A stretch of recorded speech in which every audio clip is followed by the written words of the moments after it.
We had been friends for 13 years, and in those years, I had not once slept at his house.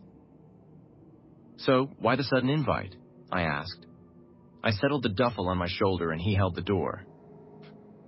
"My parents are going out," he said, and the words came out of him in a rush. "Figured it's about time you saw my humble abode." The house was not a humble abode. It was a great white clapboard house that stood on the land as if it had been there forever and the town had grown around it. Old oaks stood guard over the grounds and their shadows fell across the yard. Inside the house, there was a smell of old wood and polish and something more besides. A smell like turned earth after a rain. His mother was a woman built of small bones, and she carried a frantic smile that did not touch her eyes. She moved about the dim rooms with a nervous energy, asking of drinks and of snacks. His father sat in a leather chair, and he did not speak. He was a large man whose eyes were dark and still, and they followed us as we passed. I heard his mother whisper words to him, urgent and low, but I could not make them out. At 7 o'clock, his parents left. "So what's the plan?" I asked. I dropped my bag on the floor of his room. The room was a small island of the ordinary in that house, with its posters and its rumpled bed and the console set before the television. It was the only place that did not feel as if it belonged to the dead. "Pizza, video games, the usual," Leo said. He knelt and woke the machine. He moved with a forced calm, but I saw the cording in his neck. We ate the pizza and played the games, and for a time I did not think of the house or of the silence that lay coiled in its other rooms. For a time it was only the two of us and the sounds from the screen. Then, near to 9, he paused the game. "Hey man," he said. He would not look at me, but worked the controller in his hands. "There's just one weird rule my parents have." "Weird rule?" Yeah. He raised his head and his eyes were serious as a stone. "After 9 p.m., we have to be in here, in the bedroom, and we can't leave, not for anything, not for the bathroom, not for a drink, nothing. The door stays closed until sunrise." I stared at his face and looked for the jest that was not there. "You're kidding, right? What if I have to pee?" "Pee now," he said. His voice was flat. He gestured with his chin to an empty bottle on his desk. "And after 9, you use that." The laugh I had in my throat died there. "Dude, that's insane. Why?" He shrugged his shoulders, but the motion was counterfeit. "They're just super weird about security. Old house, you know? They think it's drafty." Drafty. I knew he was lying, I just didn't know why. Downstairs, a clock began to chime the hour, and his head snapped toward the door. Bong, bong, bong! He was on his feet before the 9th bell had sounded its note. He crossed the room and closed the door. He slid a heavy bolt of steel into its housing, and the sound it made was final. "There," he said. A sweat had bloomed on his brow, and he breathed out the word. "We're good." "Leo, what the hell is going on?" I demanded. "Nothing, man. Just a weird rule," he said. He would not look at the door. He turned up the sound of the game until it was a roar in that small room. But I did not see the game. I saw only the bolted door, and I felt a coldness take root in my gut. The house was quiet again, but it was not the same quiet. This was a listening quiet, a waiting quiet. And in the dark heart of that house, something waited. And we were locked in that room, and waiting with it. An hour passed, and there was no sound from the house. The fear went out of Leo slowly, and he played the game with a feigned calm that did not sit right on him. We played on in that silence, and a vexation grew in me at the foolishness of it all. "You really need to tell your parents this is a certifiable way to raise a serial killer," I said. He gave back a fake smile. "Tell me about it." Then came a sound from the rooms below.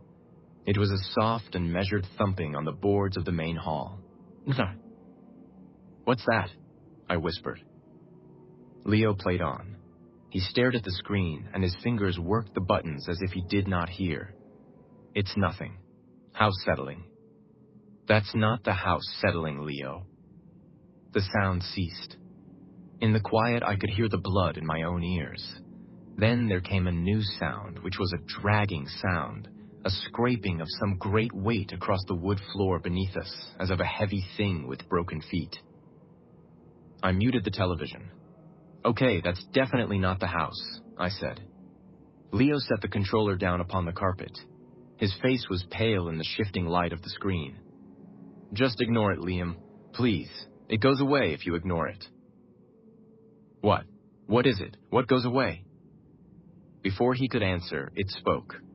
The voice came from the hallway, faint at first, on the other side of our door. Leo, honey? I did not move.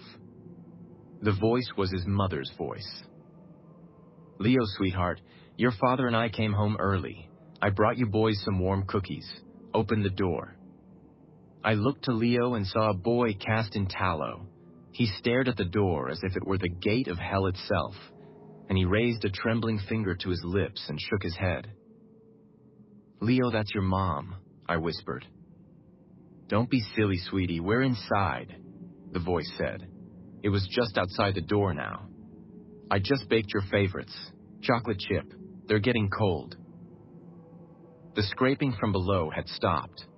There was only the sweet persuasion of that voice in the silent house. But the voice was wrong. There was a terrible perfection in its sound, like a memory of a voice and not the voice itself.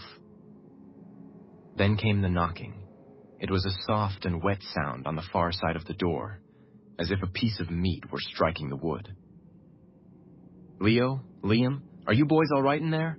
You're being awfully quiet. Leo, I mouthed, but no sound came. He sat upon the floor like a man made of stone, his eyes wide with a plea that had no words. He looked like something trapped. The knob of the door turned, once to the left and once to the right. Then it began to rattle in its fitting with a growing violence. Boys, this isn't funny, the voice said. The sweetness broke in it then, and it was replaced with a hard and ragged edge. Open the door. A great blow struck the door, and the frame of it groaned in the wall. I scrambled away from it on my hands and feet until my back was against the far wall of the room. The voice changed. It spoke again, and the voice was a ruin, a low and guttural thing that gurgled in its throat. No, you're in there. The wet tapping began again, faster now and frantic. With it came a thin and keening whine, a sound like wind through a crack in the world. And from the dark gap beneath the door, a black and viscous fluid began to seep into the room. It was thick as oil, and it carried the smell of the grave, of wet soil, and of things that rot in the earth. Leo moved. He crawled to the bed and pulled the blankets over him and became a small and shuddering shape in the dim room. He had gone into his own darkness. On the other side of the door, the thing fell silent. I knew it was not gone. I knew that in my bones. It was there in the darkness beyond the door. And it was waiting. I kept my back to the far wall, and I watched the door. My breath was a small and panicked thing in my throat. On the bed, Leo was a trembling knot of blankets and fear. For me, this was a night's journey into that darkness. For him, it was the place he lived. A fool's curiosity, which has been my ruin more than once, warred with the terror. A need to see the shape of the thing that hunted us. A dreadful truth was better than not knowing. I went forward on my stockinged feet, and the old boards did not whisper. Liam, no, came a voice from the bed, muffled by the cloth. Don't look. But I would look. I knelt upon the floor, and the reek of the grave was stronger.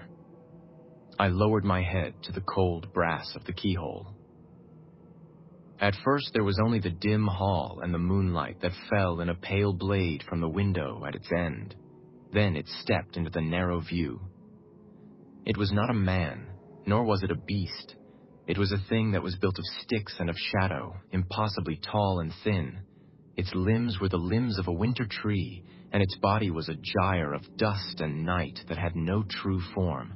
Yet it wore his mother's floral apron, the cloth stretched over a hollow space where a chest should be. It wore his father's hunting cap set upon a head that was only a clot of moving dark. It had no face, only a void. In one of its twig-like hands, it held a picture I had seen on the wall, a portrait of the family. It held this picture before the void where its face should be, and it wore the smile of Leo's mother for its own. From its body, it put forth a long and blackened twig of an arm, and it tapped upon the door. Thump, thump, thump. I threw myself back from the door and clapped a hand to my mouth to keep the gorge from rising. My mind could not hold the shape of what I had seen. This was no creature that had entered the house. This was the house itself, a parasite that wore the stolen keepsakes of the dead, or the soon-to-be dead, for its raiment. From the door, a new voice whispered, and the blood in me went to ice. Liam? Why are you hiding in there? Your mother is so worried about you." It was my own mother's voice. Perfect. The voice she used when I was a child and sick with fever. The call to supper from a life I would not see again. A wave of homesickness and of horror washed over me, for I wanted to be home. And I was not. And the thing in the hall gave a low chuckle that was the sound of dry leaves scuttling on a stone walk. It knew it had found the part of me that was soft. "Let me in, Liam," my mother's voice whispered, a sound of love and of poison. "I've come to take you home." I fell back to the wall and slid to the floor, and I felt the heat of shame in my thighs where my body had betrayed me. I looked at the trembling shape on the bed, the bottle he had offered. It had not been a joke. It had not been a rule, but a kindness, a tool for survival, for he knew all of it. The scraping began upon the door itself, a slow and patient sound as of a claw being sharpened upon the wood. All the while it whispered my name in the voice of my mother, and it promised me an end to all this if I would but unlatch the door. The hours passed in that room, and the thing outside did not cease its siege. It spoke in the voices of the living and of those I could not know, a gallery of ghosts at the door. It offered warmth and food. It promised an end to the long night. And all the while it scraped at the wood with a patience that was a madness to hear. The fear had burned away in me and left a hard and bitter anger. I was angry at the thing in the hall and at the people who had built for it a cage and called it a home. And I was angry at the boy who hid in his blankets and would not speak. Hours passed. "Leo?" I said. My voice was a dry croak in my throat. "Leo, wake up." A shape stirred in the bed. He looked out from the pale fortress of his sheets, and his eyes were raw with fear. "Is it gone?" he whispered. "No, it's not gone," I said. "I need to know what this is. Now, no more lies. What is that thing?" He flinched from the sound of my voice. He sat up in the bed and hugged his knees to his chest and would not look at me. "I don't know what it is," he mumbled to the door. "We just call it the Nightman.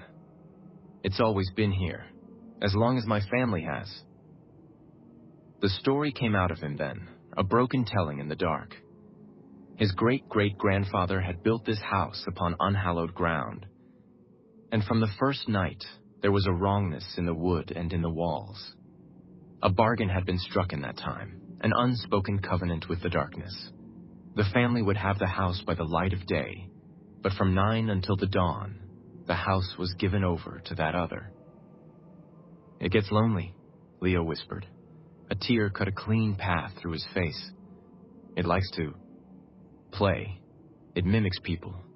It uses things it finds to try and make a body for itself. The apron, the hat, the picture. But it's getting bolder," he said, and his voice trembled in the small room. "It used to just make noise. Now, it tries to get in. The rules were enough before.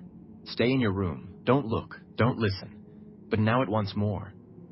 He finally met my eyes, and I saw in them a guilt as deep and as cold as a well.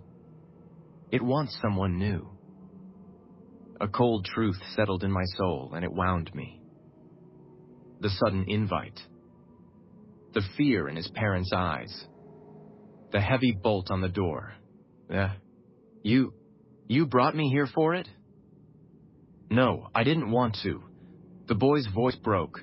My parents, they said it was getting too strong, that it wouldn't be satisfied with just them anymore. They said if it had someone new, someone not from the family, maybe it would be satisfied. Maybe it would leave us alone for a while. He had led me here as a lamb to the altar. His parents had not gone out. They were in this house, in their own locked room, and they were listening. They were praying that the beast in the hall would choose me. And then the scraping stopped. The whispers died. The house fell into a quiet so profound it was like the earth had stopped its turning. "What's happening?" I breathed. Leo's eyes grew wide. From the floor below, a new sound came. The sound of feet on the stairs, heavy, a footfall, and the dragging of a dead weight. Thump, drag, thump, drag. It was not trying to trick us. The game was done. The footsteps ceased outside our door. The silence held for a count of 3. Then a crack like thunder sounded as a great force struck the door. The wood splintered, and the deadbolt shrieked in its housing. Crack! A web of breaks spidered from the lock. A fine dust of ruined wood fell to the floor. "It's never done this before," Leo whimpered. He crawled away toward the dark corner of the room. "It's never tried to break the door down." Crack! Bang!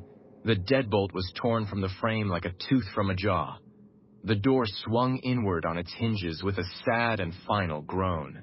And in the blackness of the hall, I saw it. There was no void. It had filled itself. Its body was a terrible congress of things stolen from the house. Floorboards for shins and rusted pipes for arms. Its torso a twisted cage of stair banisters. And within that cage, I saw my own duffel bag, and it pulsed like some dark and foreign heart. Its head was the grandfather clock from the hall. It leaned upon its neck of twisted wood, and the pendulum swung behind the glass face like a wild and frantic eye. From the clock a voice came, not one voice but all of them, a discordant chorus speaking as one. Time is up. The door swung open on its ruined hinges, and the thing assembled from the house's bones stepped into the room. Its coming was a grinding of parts, a clicking of old wood and metal, and the air filled with the smell of sawdust and the deep earth of the grave. Leo cried out, a sound of pure terror that was lost in the noise of the thing's advance. A hot and primal fear seized me, not of a predator, but of a thing that was wrong in the world. I took up a glass trophy from the desk and I threw it with all the strength that I had. It struck the face of the grandfather clock and the glass shattered in a spray of bright shards. The thing reeled back. It made a sound like all the clocks in the world striking some final and calamitous hour at once. It gave us a moment. "The window?" I screamed. I grabbed Leo by his arm and dragged him, for he was a thing of stone. My fingers were slick with sweat, and they slipped upon the window latch. It would not give. It had been painted into its frame. The thing righted itself. The broken glass of its face caught the moonlight in 1,000 crazed points of light. It came for us, its arm of rusted pipe raised up to strike. "The bed! Help me with the bed!" I yelled. Adrenaline found him at last, and he moved. We set our shoulders to the heavy oak bedstead and turned it onto its side and made of it a poor and flimsy barricade. The creature stumbled into the mattress, and its feet, made of chair legs and other things, became tangled in the sheets. It roared, and it began to tear the bed apart with its hands, ripping the guts of it out onto the floor. We were trapped in the corner of the room with the unyielding window at our backs. "The sun," Leo gasped, and his eyes were wild. It's the only thing. It has to be inside before the sun comes up. I looked out into the night, and the sky was a deep and starless black. We did not have hours. The creature tore itself free of the ruined bed. It came on, slow now, for it knew that we were its own. It raised a hand, made of silverware from the kitchen, the forks and the spoons bound together to make a shining and terrible claw. And then I saw a thing tucked behind his television. It was a high-powered flashlight. A last and desperate thought came to me. I lunged and took up the cold metal of the flashlight. The thing was upon me. I smelled the dust of its body, and I saw the brass pendulum swinging in its broken face. I found the switch, and a great pillar of white struck it full in its head. It shrieked a sound of pure agony. The light did not burn it, but seemed to unmake it from itself. The spoons of its hand clattered to the floor. A floorboard on its legs split and fell away. The light was a poison to the thing's very being. It shielded the ruin of its face with its pipe arm, and it stumbled into the shadows by the door. And in that room began the longest watch of my life. I held the light like a sword, and the beam of it was the only thing that held the creature at bay. Leo huddled behind me and cried out when it scuttled at the edges of the room. We were keepers of a light against a great and pressing dark, and the strength in my arm burned away, and the batteries that fueled our light would not last. The creature would lunge, and I would drive it back with the beam, and we would wait and listen to it breathing in the shadows. The hours passed this way, in a stalemate between the light and the dark. The beam of the light began to fail. It flickered. "It's dying," I gasped. "Just a little longer," Leo urged, his eyes fixed upon the window. Just a little longer. The creature knew. It gathered itself in the dark as the beam dimmed to a sad yellow glow, and with a final and triumphant roar, it charged. In that same moment, a pale gray line was drawn upon the black horizon. It was the first sign of dawn. The thing struck me, and the flashlight was knocked from my hand. I was on the floor, and the monster stood over me, its clock face bent low, and I saw my own face reflected in the arc of the swinging pendulum. Then a single and pure ray of the morning sun pierced the window and touched the creature's back. It froze. A profound stillness came over it. Then it began to come apart. The clock head crumbled to a fine dust. The pipe arms fell from its shoulders and clattered on the floorboards. The banisters of its chest unwound. The stolen silver and the splintered wood, and my own duffel bag all collapsed into a heap of simple things. In moments, all that was left was this pile of refuse and a thin layer of gray dust that smelled of the grave. The sun streamed through the window and filled the ruined room with light. I lay upon the floor and gasped for breath.